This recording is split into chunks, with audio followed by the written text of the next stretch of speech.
உங்களோட வாழ்க்கையில நிறைய ஆசைகளை நீங்க வச்சிருப்பீங்க. ஆனா அதையெல்லாம் அடைய முடியுமா அப்படிங்கிற சந்தேகம் உங்களுக்கு இருக்கலாம். அந்த சந்தேகத்தை உடைக்கிற மாதிரியான ஒரு சக்சஸ் ஸ்டோரியா இப்ப பார்க்க போற சக்சஸ் ஸ்டோரி இருக்கும். இந்த நிலைமையில இருக்கக்கூடிய ஒருத்தர் எப்படி அவங்க நினைச்சதை அடைஞ்சாங்க அப்படின்னு உங்களுக்கு ஆச்சரியமா இருக்கும்.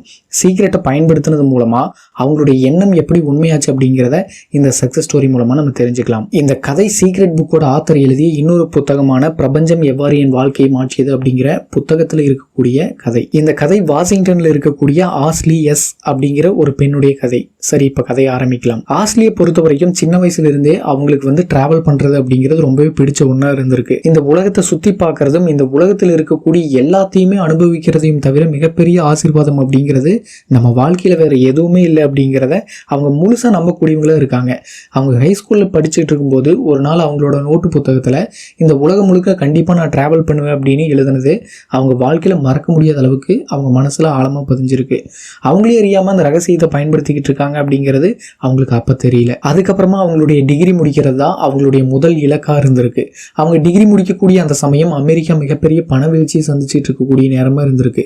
அதை நினைச்சு அவங்களுக்கு ரொம்பவே வருத்தமா இருந்திருக்கு. நம்ம இந்த மாதிரி படிப்பு முடிச்சு வாழ்க்கையை ஆரம்பிக்கலாம் அப்படின்னு நினைக்கிற இந்த நேரத்துல இந்த அளவுக்கு மிகப்பெரிய பொருளாதார நெருக்கடி நம்ம நாட்டில் இருக்கே, நம்ம அடுத்து என்ன பண்ண போறோமோ அப்படிங்கிற ஒரு விரக்தியில அவங்க இருந்திருக்காங்க. அவங்க கையில சல்லி காசு கூட இல்லாம இருந்திருக்காங்க. அவங்க படிப்புக்காக வாங்கின எஜுகேஷன் லோன் வேற அவங்களோட பேர்ல இருந்திருக்கு. அவங்களோட ஃபைனல் இயர்ல இந்த பண பிரச்சனையை சமாளிக்கிறதுக்காக வேலை செஞ்சுக்கிட்டே படிக்கலாம் அப்படின்னு முடிவு பண்றாங்க. ஆனா அவங்க வேலை தேடினாலுமே அவங்க இருந்த அந்த சின்ன ஊர்ல எங்கேயுமே வேலை கிடைக்கல. அப்படி கிடைச்சாலுமே அது காலேஜ் டைம்ல ஒர்க் பண்ற மாதிரியான வேலையா தான் இருந்திருக்கு. அவங்க வாழ்க்கை ரொம்பவே விரக்தியோட வாழ்ந்துகிட்டு இருந்திருக்காங்க. அவங்களுக்கு ஏற்கனவே ரகசியம் பத்தி தெரிஞ்சிருக்கு. அந்த புக்கை படிச்சிருக்காங்க. அதுல சில விஷயங்கள் அவங்க பயன்படுத்தியிருக்காங்க. ரிசல்ட்டும் கிடைச்சிருக்கு. ஆனா இருந்தாலுமே அவங்களுக்கு அது மேல ஒரு இதயபூர்வமான நம்பிக்கை அப்படிங்கிறது இல்லாம இருந்திருக்கு. சரி, இதுல இருந்து வெளியே வரணும் அப்படின்னா இந்த புத்தகத்தை நம்ம இன்னொரு தடவை படிச்சு பார்க்கலாம், ஒரு மோட்டிவேஷன் கிடைக்கும் அப்படின்னு அதை படிக்க ஆரம்பிக்கிறாங்க. இந்த முறை அவங்க படிக்கும்போது அதுல இருந்த அந்த எழுத்துக்கள் அவங்களோட நம்பிக்கையை அதிகப்படுத்தக்கூடிய விதத்துல இந்த தடவை இருந்திருக்கு. இதயபூர்வமா நம்ப ஆரம்பிக்கிறாங்க. இப்ப அவங்க டிகிரி முடிக்கிறதுக்கு 3 மாசம் மட்டுமே இருக்கு.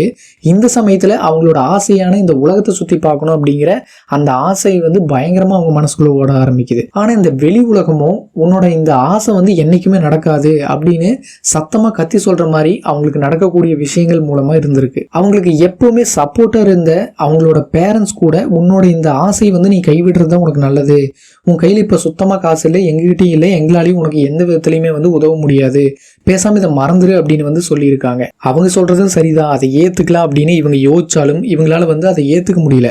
கண்டிப்பா அது நடக்கும் அப்படின்னு நினைக்கிறாங்க. அதுக்கப்புறம் அவங்க பேரண்ட்ஸ் கிட்ட இதை பத்தி பேசக்கூடாது அப்படின்னு முடிவெடுக்கிறாங்க. ஏன்னா அவங்க இதை பத்தி ரொம்பவே எதிர்மறையான எண்ணத்தை வெளிப்படுத்துறதுனால இதை பத்தி இனிமேல் அவங்க கிட்ட நம்ம பேசக்கூடாது அப்படின்னு முடிவு பண்றாங்க. அதுக்கப்புறம் நான் கண்டிப்பா டிராவல் பண்ணுவேன் அப்படின்னு அவங்களே சொல்லிக்கிறாங்க.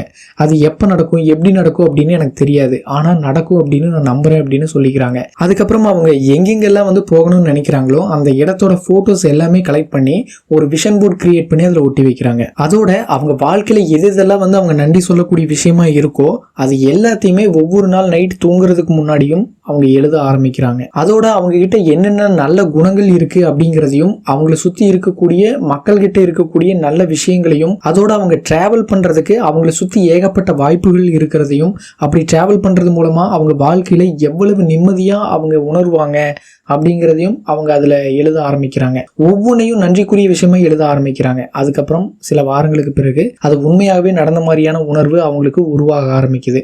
அதை அவங்க இதயபூர்வமா அனுபவிக்க ஆரம்பிக்கிறாங்க. இந்த பிராக்டிஸை 1.5 மாசத்துக்கு பண்றாங்க. அப்படி பண்ணிக்கிட்டு இருக்கும்போது அவங்களோட பழைய தோழி ஒருத்தங்கிட்ட இருந்து ஒரு மெயில் ஒன்று வருது.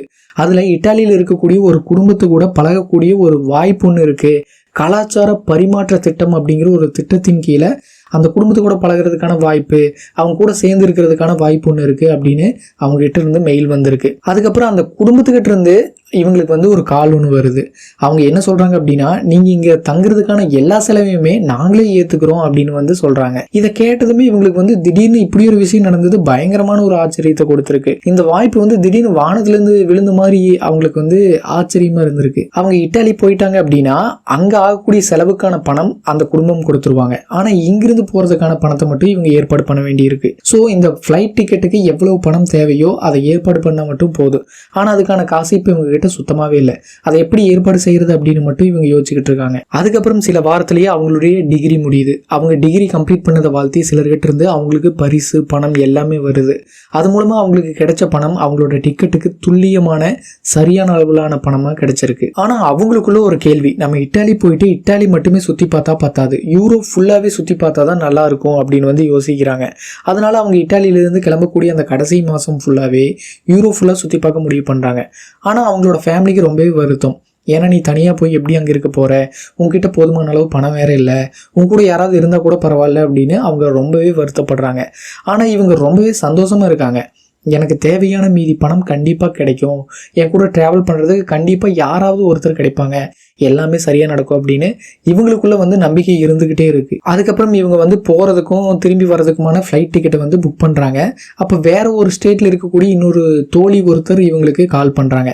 அவங்ககிட்ட பேசி ரொம்ப நாள் ஆச்சு. அதனால் அவங்க வந்து இப்போ இவங்களோட வாழ்க்கையை பற்றி விசாரிக்கிறதுக்காக கால் பண்ணியிருக்காங்க.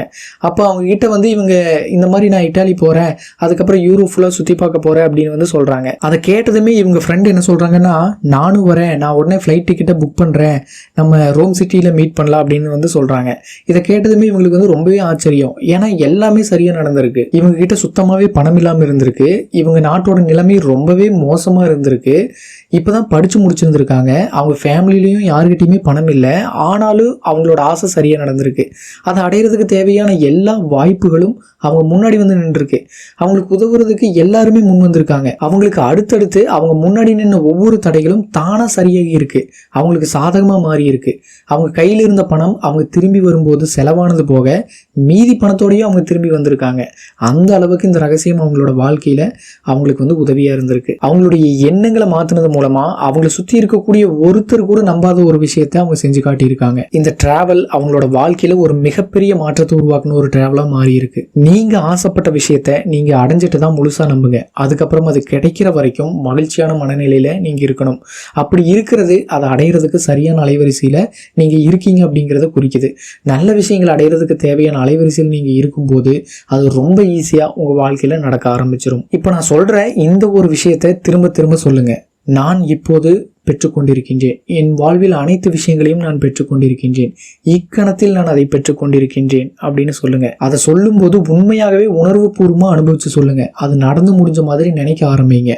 உண்மையாவே அது உங்க வாழ்க்கையில நடக்கிறத நீங்க பாப்பீங்க. இவங்களோட கதை ரொம்பவே இன்ட்ரெஸ்டிங்கா இருந்தது தானே. இவங்க ஆசைப்பட்ட விஷயத்தை அடைய எந்த விதமான வாய்ப்பும் இல்லாத சூழ்நிலையிலையும் இவங்களுடைய ஆசையை இந்த பிரபஞ்சம் நிறைவேற்றி வச்சிருக்கு. அதுக்கு இவங்க என்ன செஞ்சாங்க அப்படிங்கிறது இப்போ உங்களுக்கு தெரிஞ்சிருச்சு. அடுத்து நீங்க என்ன பண்ணணும் அப்படிங்கிறதும் உங்களுக்கு தெரியும். சரி, இந்த மாதிரியான சக்சஸ் ஸ்டோரிஸை உங்களுக்கு ஈர்ப்பு விதி மேல எப்பெல்லாம் ஒரு குழப்பமோ சந்தேகமோ வருதோ, இல்லை எப்பெல்லாம் வந்து இன்னும் நம்பிக்கை அதிகப்படுத்தணும் அப்படின்னு தோணுதோ அப்பெல்லாம் வந்து கேளுங்க. இந்த மாதிரியான இன்னும் சில சக்சஸ் ஸ்டோரிஸ்க்கான பிளேலிஸ்ட் லிங்க் டிஸ்கிரிப்ஷனில் கொடுத்துருக்கேன். அது மூலமா இன்னும் இதை விட பெட்டரான சக்சஸ் ஸ்டோரிஸை உங்களால் கேட்க முடியும். இந்த வீடியோ உங்களுக்கு பிடிச்சிருந்தது அப்படின்னு தோணுச்சுன்னா அந்த சேனலை வந்து சப்ஸ்கிரைப் பண்ணிக்கோங்க. அதில் ஆல் அப்படிங்கிற ஆப்ஷனை செலக்ட் பண்ணிக்கோங்க. உங்களுடைய கருத்துக்களை எனக்கு கமெண்ட் மூலமாக சொல்றதுக்கு முன்னாடி இந்த வீடியோக்கு ஒரு லைக் கொடுத்துருங்க. நான் SS பாலா. நன்றி.